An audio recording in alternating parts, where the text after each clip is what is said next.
একটা দীর্ঘ সময় ধরে সাধারণ মানুষের জানা ছিল না যে এই খুনি কোথায় আছে, সে বেঁচে আছে না মরে গেছে।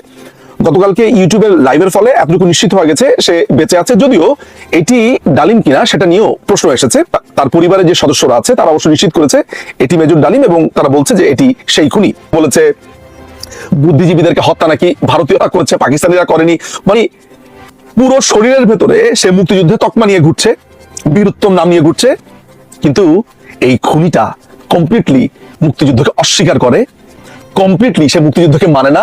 মুক্তিযুদ্ধ চলা অবস্থাতে সে বঙ্গবন্ধুকে হত্যার পরিকল্পনা করেছে। তাহলে বঙ্গবন্ধুকে খুন করার পরে খুনিরা যে বারবার বলেছে যে আমরা উনার শাসন আমলের অনেক বাজে পরিস্থিতি দেখে খুনের পরিকল্পনা নিয়েছি, আমরা বাকশালের কারণে করেছি, উনি একনায়ক হয়ে গিয়েছে সে কারণে করেছি, তাহলে তো সবকিছুই মিথ্যে কথা।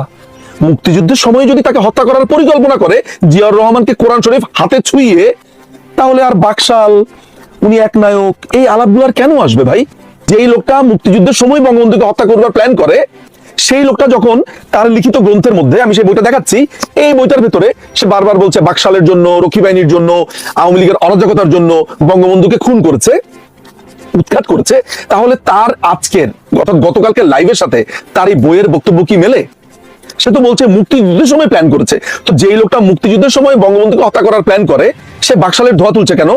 সে রক্ষী বাহিনীর ধোয়া তুলছে কেন? এই প্রশ্নটা আজকের তরুণ তরুণীরা অনুগ্রহ করে করবেন, এবং এটার জবাব আমার ধারণা আপনারা চাইবেন। বঙ্গবন্ধুর অন্যতম খুনি ডালিম, যিনি মেজর ডালিম নামে পরিচিত, যার ইতিমধ্যে ফাঁসির হুকুম হয়েছে এবং ফাঁসির দড়ি তার মাথার উপরে ঘুরছে, যে পলাতক অবস্থাতে সারা পৃথিবীতে ঘুরে বেড়াচ্ছে, সে গতকালকে ইউটিউবের একটি লাইভে এসেছিল। এটি নেটিজেনদের মধ্যে একটি চাঞ্চল্য তৈরি করেছিল, বিশেষ করে বাংলাদেশিদের মধ্যে এক ধরনের চাঞ্চল্য তৈরি করেছিল। কারণ দেখুন, এই বক্তব্যের ভেতরে কয়েকটা জিনিস আমি যদি লক্ষ্য করি, তাহলে দেখবো যে একটা লোক, সে নিজেকে দাবি করছে সে মুক্তিযোদ্ধা, নামের আগে সে বারবার বলছে বীরুত্তম, তার ভাইয়ের কথাও বলছে, স্বপন, তার ভাই যে স্বপন, তার কথা খুব গর্ব ভরে বলছে বীর বিক্রম। তার মানে মুক্তিযুদ্ধ এই লোকটির কাছে একটি গুরুত্বপূর্ণ বিষয়। মুক্তিযুদ্ধ চলাকালীন সময় যখন জিয়াউর রহমানকে ভারতের তার বেইজে নিয়ে আসা হলো, অর্থাৎ কল্যাণীতে, সে যখন কল্যাণীতে অবস্থান করছিল, তখন ডালিম বলছিল যে জিয়াউর রহমানের সাথে তার সবচেয়ে সখ্যতা ছিল, যে কোনো সময় জিয়াউর রহমানের কাছে এক্সেস ছিল, এবং মুক্তিযুদ্ধের সময় নাকি ডালিম বুঝতে পেরেছিল যে এটি ভারতের চালে যুদ্ধ হচ্ছে। প্রিয় দর্শক, আপনি কি একবার ভেবে দেখেছেন যে এই প্রশ্নটা আপনার মাথাতে আসতে পারে বা আসা উচিত, যে মুক্তিযুদ্ধ যদি ভারতের চাল বলে মুক্তিযুদ্ধের সময় আপনার মনে হয়ে থাকে, আপনি মুক্তিযুদ্ধ করেছিলেন কেন ফার্দার? আর মুক্তিযুদ্ধ যদি ভারতের চাল হয়ে থাকে, তাহলে তো সেই মুক্তিযুদ্ধ আপনার জন্য অনেক ঘৃণার একটা ব্যাপার, আপনি সেটা নেবেন না কখনো, এটাতে আপনি গৌরব বোধ করবেন না। কিন্তু মুক্তিযুদ্ধের পরে যে মুক্তিযুদ্ধের তকমা আপনাকে দেওয়া হলো বীর উত্তম, সেটি আপনি আপনার গায়ে জড়ালেন কেন? কিংবা আপনার পরিবারের আপনার যে ছোট ভাই স্বপন, সেই স্বপনও তো বীর বিক্রম, তার গায়ে জড়ালো, সেটা নিয়েও দেখি আপনার গর্ব আছে, কোনো আক্ষেপ আমি দেখতে পাচ্ছি না। নাম্বার ওয়ান প্রশ্ন। আপনারা দ্বিতীয় প্রশ্নটা খুবই গুরুত্বপূর্ণ, আমার কাছে মনে হয় যে এই প্রশ্নটা আপনারা উত্থাপন করতে পারেন, এটাকে আমার খুবই তাৎপর্যপূর্ণ মনে হয়। আপনারা যদি ডালিমের লাইভটা দেখেন, তাহলে ডালিমের লাইভে একটা কথা পরিষ্কারভাবে বলা আছে যে মুক্তিযুদ্ধের সময় তারা সেনা পরিষদ নামে একটি সংগঠন গঠন করে, এবং জিয়াউর রহমানকে কোরআন শরীফ হাতে ছুঁয়ে শপথ করানো হয় যে সে তাদের দলে এসেছে, এবং এই সংগঠনের কথা ক্ষমতায় যাওয়ার আগ পর্যন্ত তারা কেউ কাউকে বলবে না। জিয়াউর রহমানকে এই সংগঠনে একটি গাইড হিসেবে নেওয়া হয়। এই সংগঠনের উদ্দেশ্য কি ছিল এটি বলতে গিয়ে ডালিম বলছে এই সংগঠনের উদ্দেশ্য ছিল বঙ্গবন্ধু সরকারকে, অর্থাৎ ভবিষ্যতে যে বঙ্গবন্ধু সরকার হতে যাচ্ছে বাংলাদেশ স্বাধীন হওয়ার পর, সেই সরকারকে উৎখাত করা এবং বঙ্গবন্ধুকে হত্যা করবার পরিকল্পনা এই 25 বছরের এই সেনা পরিষদের যে রোডম্যাপ আছে সেখানে ছিল। আমার এই কথাটা যদি আরেকবার আপনার কাছে মনে হয় যে দেখি তো ডালিম কি বলেছে, আপনারা সেই লাইভ থেকে দেখতে পারেন। আমি আর এখানে জুড়ে দিলাম না, কারণ এখানে কপিরাইটের অনেকগুলো ইস্যুজ আছে। এটা গেল দুটো। আর 3 নম্বর যেটা, সেটাও আমার জন্য অনেক গুরুত্বপূর্ণ, সেটা হচ্ছে একটা দীর্ঘ সময় ধরে আপনারা শুনে এসেছেন যে মুক্তিযোদ্ধা ক্যাপ্টেন শেখ কামাল, তিনি নাকি আপনার মেজর ডালিমের ওয়াইফকে উঠিয়ে নিয়ে এসেছিলেন। গতকালকের তার লাইভের পরে আপনারা নিশ্চয়ই নিশ্চিত হয়েছেন যে শেখ কামালের কোনো ভূমিকাই সেখানে ছিল না, এবং অনেকদিন ধরে আমরা বলে এসেছি যে ডালিমের নিজের গ্রন্থেই লেখা আছে। আপনাদের মধ্যে অনেকেই সেটা বিশ্বাস করেছেন, অনেকেই করেননি। কালকে তো আপনাদের কাছে এতটুকু নিশ্চিত হয়ে গিয়েছে যে Sheikh Kamal had nothing to do with that incident. আচ্ছা, ওই ইনসিডেন্টটাতে বিয়ে বাড়িতে কি হয়েছিল, বিয়ে বাড়িতে হওয়ার পরে উঠিয়ে নিয়ে আসা, নানান ধরনের কথাবার্তা শুনেছি। মাথায় রাখবেন যে একটা ফ্যাক্টের ভেতরে যদি একটা মিথ্যা থাকে, একটা গোলমাল থাকে, তাহলে পুরো ফ্যাক্ট নিয়ে কিন্তু আপনার প্রশ্ন উঠবে। আমি ওই ইনসিডেন্টটা নিয়ে আপাতত এই মুহূর্তে কোনো কথা বলছি না, কিন্তু আমি ইনসিডেন্টটার পরের যেই বিচার চাইবার যেই জায়গাটা আছে বা অংশটা আছে, সেই জায়গা থেকে একটা প্রশ্ন করছি। আমি আশা করি এই প্রজন্মের তরুণ তরুণীরা সেই প্রশ্নটা তুলবেন। সেই প্রশ্নটা কি? সেই প্রশ্নটা হচ্ছে যে বঙ্গবন্ধুর বাসাতে যখন গেলেন সেখানে বঙ্গবন্ধু পুরো ব্যাপারটাকে মিটমাট করলেন এই বলে যে প্রথমে মাফ চাইতে বললেন গাজীকে, গাজী মাফ চাইলো এবং গাজীকে যা বলার বললেন, প্লাস মেজর ডালিমকে এবং নিম্মিকে অর্থাৎ ডালিমের ওয়াইফকে এই বলে কথা দিলেন যে গাজীর বিচার হবে। আপনি সেটা বিশ্বাস করেন আর বিশ্বাস না করেন, গাজীর বিচার হবে বলে বঙ্গবন্ধু বলেছে। ডালিম ওই মুহূর্তে সেটা মেনে নিয়েছে। ওকে, বিচার যখন হবে আমি দেখি কি বিচার করে, এই তো ঘটনা। এটা সে মেনে নিয়ে সেই বাসা থেকে বের হয়ে আসলো। আর বইতে যেটা লেখা আছে যে যখন পরের দিন ক্যান্টনমেন্টে যায়, ক্যান্টনমেন্টে যাওয়ার পরে সেখানে মেজর হাফিজ, তারপরে হচ্ছে যে আপনার জিয়াউর রহমান, তারা তাকে নানানভাবে আপনার ইনফ্লুয়েন্স করতে থাকে যে না তুমি এত সহজে মেনে গেলা। আমি বলি সেই বইয়ের অর্থাৎ তার যে বইটা আছে যা দেখেছি, যা বুঝেছি, যা করেছি, এই বইটার 448 নম্বর পাতাতে পরিষ্কারভাবে লেখা আছে যে নানানভাবে ইনফ্লুয়েন্সের পরে সে রাজি হয়েছে, না এটা তাহলে গতকালকে যে বিচার করে দিয়েছে সেই বিচার আমি মানি না, এই তিনটা জিনিস করতে হবে, তিনটা জিনিস করলে আমি মানি। খেয়াল করে দেখেন, আপনি একটু ভালোভাবে চিন্তা করে দেখেন যে একটা ঝামেলা হয়েছে, ঝামেলা হওয়ার পর আমি বিচার নিয়ে একজনের কাছে গেছি, সেই যার কাছে আমরা বিচার নিয়ে গেছি সে বলেছে বিচার তিনি করবেন, অর্থাৎ বিচারের অথরিটি তিনি, বিচার তিনি করবেন। রিজনেবলি যদি আমি চিন্তা করি তাহলে সেই লোকটাকে আমি কয়দিন সময় দিব? ন্যূনতম আমি যদি ব্যক্তিগতভাবে রিজনেবলি চিন্তা করি আমি তাকে 7 দিন সময় দিব, 7 days। মনে করা যাক আমার থেকেও আরো কম সময় দিতে অনেকে আগ্রহী, না 7 দিন দিব না, 1 দিন সময় দিবেন, 3 দিন সময় দিবেন, 5 দিন, মানে আপনারা যাই বলেন না কেন ন্যূনতম তো 1 দিন সময় দিবেন। ওই 1 দিন সময়ও বঙ্গবন্ধুকে দেওয়া হয়নি। পরের দিন ক্যান্টনমেন্টে গিয়ে তারা সেনাপ্রধান শফিউল্লাহর মাধ্যমে বঙ্গবন্ধুর কাছে চাপ প্রয়োগ করে যে তাদের 3টা দাবি মানতে হবে। খেয়াল করে দেখেন, বঙ্গবন্ধু বিচারের আশ্বাস দেওয়ার পরেও যখন এই বাড়াবাড়িটা করা হচ্ছে সেইটাকে আপনি কি প্রশ্নবিদ্ধ করেন যে ভাই তোমার তো উনি বললো যে এটার বিচার উনি করবেন এবং অলরেডি সেই লোক তোমার কাছে মাফও চাইছে। তাহলে বঙ্গবন্ধু যদি বিচারের কথা বলে এবং তুমি যদি সেইখানে মেনে মুখর মতো সেটা মেনেও নাও, তুমি সেই সময় প্রতিবাদ করলা না কেন, না মানি না মানি না, তুমি তো সেখানে মেনে নিলা।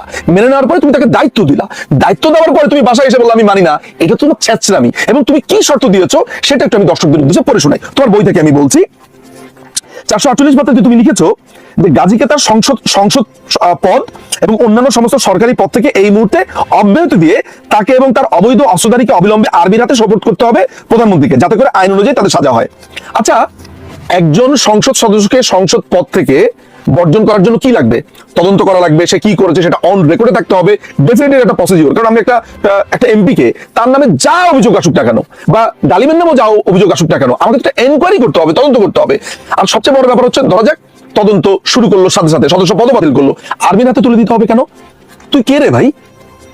তুই কে? তুই কি দেশের পুলিশ, দেশের আইন শৃঙ্খলা? ওকে যদি তুলে দিতে হয় আমাদের পেনাল কোড আছে, পেনাল কোড অনুযায়ী তার নামে মামলা হবে, সাংসদের নামে যেভাবে আইনি ব্যবস্থা নেওয়া হয় সেইভাবে হবে। তোর হাতে তুলে দিবে কেন? তুই কি দেশের হর্তাকর্তা? তাহলে দর্শক আপনারা বুঝলেন যে তাদের দাবির মধ্যে ছিল তাদের হাতে তুলে দিতে হবে। মানে বঙ্গবন্ধুকে তারা গালমন্দ করছে, সমালোচনা করছে, নিজেরা যে গুন্ডামি করছে, মাস্তানি করছে, সেটা নিয়ে আপনি প্রশ্ন করেন। হ্যাঁ তাই তো, নিজুম ভাই তো এই প্রশ্নটা তুলেছে, ভ্যালিড প্রশ্ন। আপনার হাতে তুলে দিতে হবে, কারণ আপনার বইয়ের ভিতরে লেখা আছে। 2 নাম্বার যুক্তি, গত রাতের সমস্ত ঘটনা সব প্রচার মাধ্যমগুলোর মাধ্যমে দেশের জনগণকে অবগত করবার অনুমতি দিতে হবে প্রধানমন্ত্রীকে, অর্থাৎ সমস্ত পত্রিকার ভিতরে এটা লিখতে হবে, অনুমতি দিতে হবে। মাননীয় প্রধানমন্ত্রী বঙ্গবন্ধু শেখ মুজিবুর রহমান সেই সময় প্রচার মাধ্যমগুলোকে এইটা প্রচার করতে বাধা দিয়েছে কিনা তার বইয়ের ভিতরে এটা লেখা নাই, ফলে আমরা এটা জানি না। সবচেয়ে বড় ব্যাপার হচ্ছে একটা সাবজুডিস ম্যাটার, যেটা অলরেডি বলা হচ্ছে যেটার বিচার হচ্ছে, সেটা প্রচার মাধ্যমগুলোতে এনে আপনার ধান্দাটা আসলে কি ছিল? ওই যে মুক্তিযুদ্ধের সময় আপনি 25 বছরের চুক্তি করেছিলেন বঙ্গবন্ধুকে মেরে ফেলবেন, সেটা ফিল্ড রেডি করছেন, তাই তো? আচ্ছা, 3 নাম্বারটা ভয়াবহ। সেটা বলছে যেহেতু গাজী আওয়ামী লীগের সদস্য, সেই পরিপ্রেক্ষিতে পার্টি প্রধান হিসেবে প্রধানমন্ত্রীকে ব্যক্তিগতভাবে মেজর ডালিম এবং তার স্ত্রীর কাছে ক্ষমা চাইতে হবে। মানে বঙ্গবন্ধু ক্ষমা চাবে ডালিমের কাছে আর ডালিমের ওয়াইফের কাছে। কেন? কারণ বঙ্গবন্ধুর দলের এক সদস্য, বঙ্গবন্ধুর দলের এক সংসদ সদস্য বা একজন ব্যক্তি বা নেতা ডালিম এবং তার ওয়াইফের সাথে অন্যায় করেছে। যদিও সেটা তদন্ত সাপেক্ষে আমরা এক পক্ষীয় শুনেছি, শুধু ডালিমের বক্তব্য শুনেছি, গাজী বেঁচে নেই, গাজীর ফ্যামিলি বেঁচে নেই, কেউ বেঁচে নেই, আমরা জানিও না আদৌ কি হয়েছে। অর্থাৎ 2 পক্ষের কথা কি আমরা শুনবো কিনা, সে যত বড় অন্যায়কারী হোক, আমরা 2 পক্ষের বক্তব্য শুনবো কিনা? কিন্তু দর্শক, আপনি কি একবারও বলেছেন আচ্ছা ডালিমের কথা শুনলাম, এবার গাজীর ফ্যামিলির কথা শুনি তো আসলে সেদিন বিয়ে বাড়িতে কি হয়েছিল? আপনারা কিন্তু সেটা শুনতে চাননি, আপনারা ডালিমের কথাই বারবার বিশ্বাস করছেন। এটা একটা অদ্ভুত একটা ব্যাপার। মানে আমি যাদেরকে দেখেছি তারা এটা মেনে নিয়েছে, আচ্ছা বুঝলাম এটা ডালিমের কথাই মনে সত্য, কিন্তু আপনারা অপর পক্ষের কথা, অথচ আপনার ন্যায় বিচারের কথা বলেন, আপনার সাম্যের কথা বলেন, মানবিক মর্যাদার কথা বলেন, আপনারা সম অধিকারের কথা বলেন, সংবিধানের কথা বলেন, অথচ আপনারা 2 পক্ষের কথা শুনতে রাজি না। এখন গাজীর করা একটা অপরাধ যদি হয়ে থাকে, ধরা যাক অপরাধ হয়েছে, সেটার জন্য বঙ্গবন্ধু ক্ষমা চাইবে কেন? আর বঙ্গবন্ধু তো অলরেডি প্রচুর সাবমিসিভ হয়েছে তাদের কাছে, এই বইয়ের ভিতরে সেটা লেখা আছে। এবং আরেকটা আশ্চর্য জিনিস ডালিমের বক্তব্য থেকে আমরা দেখেছি, সেটা হলো গাজী যখন ডালিমের ফ্যামিলিকে গাড়িতে উঠালো, ডালিমের ভাষ্য অনুযায়ী, যদিও আমরা গাজীর পরিবার বা গাজীর ভাষ্য আমরা জানি না, তখন গাজীর ফ্যামিলির যারা যারা ছিল গাজীর বাসাতে, আর্মি তাদেরকে নিয়ে এসেছে আপনার ক্যান্টনমেন্টে বা তাদের বেড়াতে। আমার কথা হচ্ছে, আমি যদি আজকে একটা অন্যায় করি, তাহলে সেটার জন্য আমার বোনকে মাকে গ্রেফতার করা হবে কেন? তাকে তুলে নিয়ে আসা হবে কেন? ধরা যাক আপনাদের মধ্যে কেউ একজন অন্যায় করলো, কাউকে খুন করলো, যে খুন করেছে আমরা তার শাস্তি নিশ্চিত করব, তার বিচার প্রক্রিয়ার ভেতর দিয়ে সে যাবে। সেই লোকের মা বাবাকে আমরা তুলে নিয়ে আসবো কেন ক্যান্টনমেন্টে? এই প্রশ্ন কি আপনি করেছেন? ডালিম কিন্তু এই তথ্য আপনাদেরকে দিয়েছে। ফলে আমার কাছে মনে হয় যে ডালিমের এই পুরো লাইফ যেন লাইভ না, এটা তার অপরাধের জবানবন্দি এবং তার কৃতকর্মের প্রত্যেকটা ডে টু ডে বর্ণনা। তো আপনারা এই প্রশ্নগুলো যখন করছেন, তখন আমি আপনাদেরকে একটা পাল্টা প্রশ্ন করতে চাই। যেই লোকটা বলছে যে আমি সেনা পরিষদ গঠন করেছি, এই বইয়ের ভিতরে পরিষ্কারভাবে লেখা আছে এই সেনা পরিষদ ছিল খুবই গোপন, খুবই তারা ভেতরে ভেতরে কাজ করতো, সৈনিকদেরকে তারা ইনফ্লুয়েন্স করতো, সৈনিকদেরকে তারা ইনসাইট করতো যাতে সরকারের বিরুদ্ধে কথা বলে। আচ্ছা, সেনাবাহিনীতে চাকরি করা অবস্থাতে আপনি যদি একটা গোপন সংগঠন করেন, আপনার শাস্তি কি? আপনাদের মধ্যে যারা আপনাদের ভাই বোন আত্মীয় স্বজন যারা সেনাবাহিনীর মধ্যে আছেন বা সশস্ত্র বাহিনীর মধ্যে চাকরি করেন, তাদেরকে একটু জিজ্ঞেস করবেন তো, যে যদি সেনাবাহিনীতে চাকরিরত অবস্থাতে কোনো মানুষ গোপনে সরকার উৎখাতের জন্য, বা সরকার উৎখাত না, গোপনে আরেকটা সংগঠন করে, সে সেটা করতে পারে কিনা এবং সেটার জন্য তার শাস্তি কি? ও কিন্তু অকপটে সেটা স্বীকার করছে। কখন থেকে সে সেনা পরিষদটা গঠন করেছে? মুক্তিযুদ্ধের সময় থেকে, যখনও পর্যন্ত অ্যাপারেন্টলি বঙ্গবন্ধু জেলে বন্দী, মানে বঙ্গবন্ধু জেলে বন্দী থাকা অবস্থাতে, পাকিস্তানের জেলে বন্দী থাকা অবস্থাতে তাকে অপরাধীও বানানো হলো এবং বঙ্গবন্ধুকে উৎখাতের ষড়যন্ত্র করলো। এখন আপনি আমাকে বলেন যে আমি আপনাকে কি বলবো? একটা মানুষকে আপনি দেশ শাসন করবার কোনো সুযোগ না দিয়ে তিনি বন্দী থাকা অবস্থাতে আপনি ধরে নিলেন যে তার বিচার করতে হবে, তাকে উৎখাত করতে হবে, তখনও মুক্তিযুদ্ধ চলছে। আমি আপনাদেরকে আর কি বলবো, আর কতভাবে বোঝাবো? যদি আমার মনে হয় যে ইউ আর স্মার্ট এনাফ, আমার ধারণা আপনারা এটা বুঝেছেন, এই প্রশ্নগুলো আপনারা করবেন। তার মানে সে একটা গোপন দলের সদস্য ছিল এবং সেই গোপন দলের সদস্য স্বীকার করছে। আরেকটা ইন্টারেস্টিং তথ্য আমার মনে হয় আপনাদের জন্য একটু দেওয়া প্রয়োজন, যেটা আমার কাছে আরো বেশি গুরুত্বপূর্ণ। সেখানে হচ্ছে যে তার বন্ধু এসপি মাহবুব, এইটা কালকের লাইভে বলেনি কিন্তু তার বইয়ের ভিতরে লেখা আছে, তার বন্ধু এসপি মাহবুব একদিন ডালিমকে ডাকলো, ডেকে বললো যে দেখো, আমরা সিরাজ শিকদারের পার্টির, অর্থাৎ যে পূর্ব বাংলা কমিউনিস্ট পার্টি বলছিল, সর্বহারা পার্টির সিরাজ শিকদারের একটা পার্টি ছিল যারা বাংলাদেশের সেই সময় ফাঁড়ি লুট করতো, সংসদ সদস্যদেরকে খুন করতো, আওয়ামী লীগের নেতাকর্মীদেরকে খুন করতো, ধর্ষণ করতো। এই বই সেটার বর্ণনা আছে, যদিও ডালিম বলেনি এটা কারা করতো, কিন্তু এই অপরাধের বর্ণনাগুলো আছে। এখন যখন সেই দলের কয়েকজন সদস্যকে ধরা হলো, ইন্টারোগেশন সেলে তারা ডালিমের নাম বলেছে যে ডালিম তাদের সাথে আছে। এসপি মাহবুব তখন ডালিমকে ডাক দিয়ে বললো যে দেখো ডালিম, আমি এই অপরাধীদেরকে ধরার পরে ওদের নোটবুকে তোমার নাম পাওয়া গেছে, প্লাস তারা তোমার নাম বলেছে। মাথায় রাখবেন, এটা কিন্তু আমি বানিয়ে বলছি না, এই বইয়ে বলছি। এই বইয়ের কত নম্বর পেজে? এই বইয়ের 469 নম্বর পেজে যা দেখেছি, যা বুঝেছি, যা করেছি। এটা কত এডিশন? এটা হলো আপনার 2004-এর এডিশনের যে বইটা নবজাগরণ প্রকাশনী থেকে বের হয়েছিল, এটা মনে হয় এখন অ্যাভেলেবেল পাওয়া যেতে পারে। আচ্ছা, ডালিম তখন তার বইয়ের ভিতরে লিখছে যে আমি এই কথা শুনে ভরকে গেলাম, অর্থাৎ আমাকে যখন বললো যে সিরাজ শিকদারের যে কোনো সময় সিরাজ শিকদার গ্রেফতার হতে পারে, তার বিপদ হতে পারে, সে তখন এখানে বলছে আমি সাথে সাথে হাই কমান্ডকে জানিয়ে দিলাম। এখন আপনি আমাকে বলেন বা আপনারা আমাকে বলেন যে একজন সেনাবাহিনীর অফিসার, তার সাথে একটা খুনের ডাকাত পার্টি সিরাজ শিকদারের সাথে যোগাযোগ, যদি যোগাযোগ না থাকে তাহলে হাইকমান্ডকে সে কিভাবে জানিয়ে দিয়েছে? এখানে লেখা আছে বইয়ের ভিতরে, কি লিখেছে? সংবাদটা যত তাড়াতাড়ি সম্ভব সংশ্লিষ্ট মহলে পৌঁছে দিতে হবে, সাবধানের মান নেই। পরদিনই খবরটা জায়গা মতো পৌঁছে দিয়ে সাবধান করে দেওয়া হয়েছিল।